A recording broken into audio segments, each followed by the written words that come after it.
Typhoid জ্বরের টিকা আর কি এটা কিন্তু অনেক আগে থেকে পরিচালিত হচ্ছে। মানে মানে এরকম তো না যে এটা নতুন একটা রোগ নামছে যে এই সম্পর্কে আপনাকে ধারণা নেই, জানি না। টাইফয়েড জ্বর কম বেশি সবারই হয়। আচ্ছা আপনারা কি বলতে পারেন আপনাদের কারো টাইফয়েড জ্বর হয়েছিল বাচ্চার, আপনাদের বাচ্চার বড়জনই হয়েছিল? সবার যে হবে এরকম না, এটা মূলত হয় কি জানো তো, করোনা ভাইরাসের যে টিকাটা যারা আপনার আতঙ্ক আছেন করোনা ভাইরাস টিকাটা, এটা হচ্ছে ভাইরাস জনিত টিকা। করোনা ভাইরাসটা আর কি এটা দেশে একজনের সাথে আরেকজন ছোঁয়াচের মাধ্যমে ছড়ায়। আর আপনার টাইফয়েড জ্বর টিকাটা হচ্ছে ব্যাকটেরিয়া জনিত টিকা আর কি, একটা ব্যাকটেরিয়া ভাইরাস তারা। এটা হচ্ছে কিরকম ভাইরাস, আপনার ধরেন দূষিত পানি খেলেন, বাচ্চা দেখা যাচ্ছে মাঠে খেলাধুলা করে না, দূষিত পানি বা ময়লা খাবার এই আবর্জনা থেকে আপনার ভাইরাসটা ছড়ায় আর কি। এটা ব্যাকটেরিয়া জনিত ভাইরাস আর কি, এই রোগটা ছড়ায়। আর এই রোগটা হইলে বাচ্চাদের অনেক টাইফয়েড জ্বর, তীব্র জ্বর, যেটা জ্বরের মাত্রা অনেক বেশি হয় আর কি। তীব্র জ্বরের কারণে বাচ্চা দেখা যাচ্ছে মারা যায়, অনেক বাচ্চা মৃত্যুবরণ করে। আবার কোন কোন বাচ্চা সুস্থ হয়, ট্রিটমেন্ট সুস্থ হয়, আবার অনেক বাচ্চা মারা যায় আর কি। বাচ্চাদের তো আর অত সহ্য ধারণ ক্ষমতা থাকে না।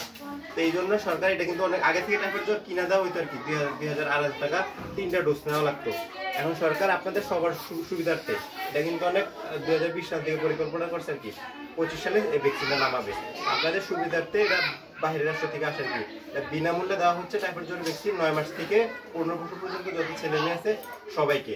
এটা শুধু একবারই দেওয়া হবে, তার পরবর্তীতে আপনার যে পিএ কেন্দ্রে যে টিকা দিচ্ছি না, ওইখানে আপনার 9 মাস থেকে 2 বছর পর্যন্ত বাচ্চারা শুধু পাবে আর কি, রেগুলার। আর এখন শুধু আপনার যেহেতু নতুন নামছে ওষুধরা, আপনার 9 মাস থেকে 15 বছর পর্যন্ত সবাইকে বিনামূল্যে দেওয়া হচ্ছে। আর এটা আপনার দেখা যাচ্ছে প্রশ্ন আসতে পারে 15 বছর পর্যন্ত কেন? আপনার 15 বছর পর্যন্ত ছেলে মেয়েদের টাইফয়েড জ্বরটা বেশি হয়, এই জন্য এই টিকাটা দেওয়া হচ্ছে। প্রতি বছর 5 লাখ বাচ্চা আক্রান্ত হয়, তার মধ্যে 8,000 বাচ্চা মারা যায় টাইফয়েড জ্বরের কারণে। আপনারা যাদের সমস্যা আছে, মনে করেন যে আপনার করোনা ভাইরাসের সাথে তুলনা করে যে চুলকানি, আমি শুনছি অনেক কমপ্লিট শুনছি, করোনা ভাইরাসের সাথে এটা কোনো সম্পর্ক নাই। কারণ এটা করোনা ভাইরাস রোগটা ছিল, নতুন নাম ছিল, তো জানতাম না, বুঝতাম না, ঠিক আছে, নিছি। আর সরকার এরা এক প্রকার বাধ্য করে নিছে, কারণ যে নিব না তার কইছে হাসপাতালে ঢুকতে দিব না, স্কুলে ভর্তি করতে দিব না। আমিও নিছি বাধ্য হইয়া, কেউ শখে নিতে চায়নি, অনেকে বাধ্য হয়ে নিছে, এক প্রকার জোর করে নেওয়া হয়েছে আর কি। অনেকে যারা দেখছে বুঝতো না, নিত না, জানতো না বা এখানে ভাইরাস নাই, তাও জোর করে নেওয়া হয়েছে, কেউ স্বীকার করতে পারতো না। যে স্কুলে হাসপাতালে গিয়ে চিকিৎসা নিতে পারতো না, বিদেশ যেতে পারতো না, পরে 20,000-50,000 টাকা খরচ করে এই করোনা ভাইরাস টিকা নিয়ে পরে বিদেশ গেছে, এরকম হয়েছে আর কি। কিন্তু এটা আপনার বাদ জোর করে দিচ্ছে না, ঠিক আছে। যাদের সমস্যা বা আপত্তি, করোনা ভাইরাস হচ্ছে ভাইরাস জনিত, আর এটা হচ্ছে ব্যাকটেরিয়া জনিত রোগ। আপনার যাদের আপত্তি হয়, প্রয়োজনে আপনাদের পরিচিত ডাক্তার আছে, এমবিবিএস ডাক্তার, ওনাদের সাথে কথা বলেন। আমি তো সম্ভবত 25 তারিখে এখানে ভ্যাকসিন দেবো আর কি, ঠিক আছে, আসবো। তার আগে আপনি 12 তারিখ থেকে সারা বাংলাদেশে দেওয়া শুরু হবে, যদি কোনো সমস্যা এটা শুনবেন। একটা আছে যে অসুস্থ হয়ে পড়ে টিকা জানবেন, ওই যে এর আগে আমি টিকা দিচ্ছি এসপিভি টিকা, জ্বরেও ক্যান্সারের টিকা, জ্বরেও টিউমারের টিকা দিচ্ছি।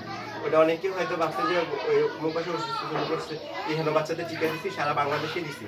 আপনার একটা খবরের নিউজে দেখছেন যেটা অসুস্থ হয়েছে, ওটা হচ্ছে অনেকক্ষণ লাইনে দাঁড়া থাকার কারণে। মনে করেন আপনি সারাদিন খান নাই, স্কুলে গেছেন, এমনি তো মাথা ব্যথা করবো, শরীর দুর্বল লাগবো। আর মেয়েদের একটা দেখা যাচ্ছে তখন যারা 10 থেকে 15 বছর পর্যন্ত মেয়েদের একটা বয়সন্ধিকাল চলে, তখন মেয়েদের শরীর দুর্বল থাকে বা খেতে চায় না, ঠিক মতো খাওয়া দাওয়া করে না, অল্প কিছু হলে অসুস্থ হয়ে পড়ে।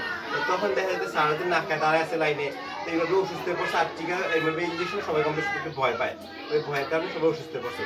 এমন হইতে যে ওই টিকার কারণে ওইখানে যে আপনারা খবরটা দেখছেন ইউটিউবে, এমন হইতে যে যদি মারা গেছে, তখন হয়তো বলতেন যে টিকার কারণে মানুষ কিন্তু মারা যায় না, সেটা গুজব বা ওই যে অনেকক্ষণ দাঁড়া থাকার কারণে টিকা তখন অসুস্থ হয়ে পড়ছে আর কি, তারা কিছু না।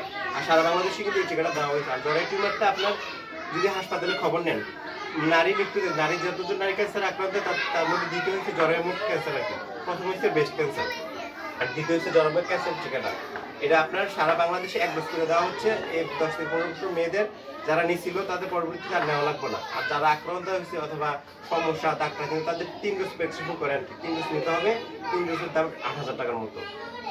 তো 1 ডোজ যারা নিছে পরবর্তীতে তাদের আর নিতে হবে না, আর এরকম সমস্যা ফেসও করতে হবে না। আর টাইফয়েড জ্বরের টিকাটা আপনাদের তো বলেই দিলাম, এটা আপনার 25 তারিখে, অক্টোবর 25 তারিখে শুরু হবে। যাদের সমস্যা মনে করেন, আগে বলে করোনা ভাইরাসের সাথে, করোনার টিকার সাথে এই টিকার কোনো তুলনার সম্পর্ক নাই। আর একটা আছে যেটা নতুন রোগ, ঠিক আছে, কিনে হয়, তার একটা ভয় থাকতো। আর টাইফয়েড জ্বরের টিকাটা হচ্ছে আপনার আগে থেকে, অনেক আগে থেকে, আদিমকাল থেকে বাচ্চাদের কিন্তু হয়, কম বেশি হয়, যে উনি বলে ওনার হয়েছে এরকম। আপনার প্রত্যেকটা 100টা বাচ্চা, 10টা বাচ্চা, 5-10টা বাচ্চা পাবেন।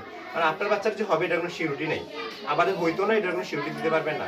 এই জন্য যদি 1 ডোজ নিয়ে রাখেন, এটা তো টাকাটা নিচ্ছেন না, 1 ডোজ নিয়ে রাখলে পরবর্তীতে ইনশাল্লাহ হবে না। আর যদি হয়ও অতটা সিরিয়াস হবে না যে মরণঘাতী হবে বা কোন সমস্যা করবো, ভয়াবহ প্রভাব ফেলবে না।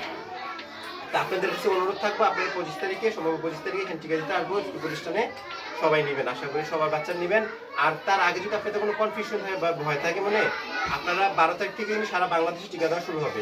তো এর আগে তো শুনবেন অসুস্থ হইলে বা ইয়ে হইলে, প্রয়োজনে আপনাদের যারা পরিচিত এমবিবিএস ডাক্তার আছে তাদের সাথে কথা বলে দেখেন যে টিকাটা কতটা নিরাপদ বা নেওয়া যাবে কিনা। কোনো ডাক্তার যদি আপত্তি জানায়, আমি আবার 9 তারিখে হারান নম্বর বাড়িতে টিকা দিতে আসবো, তখন আমার জানাই না, ঠিক আছে?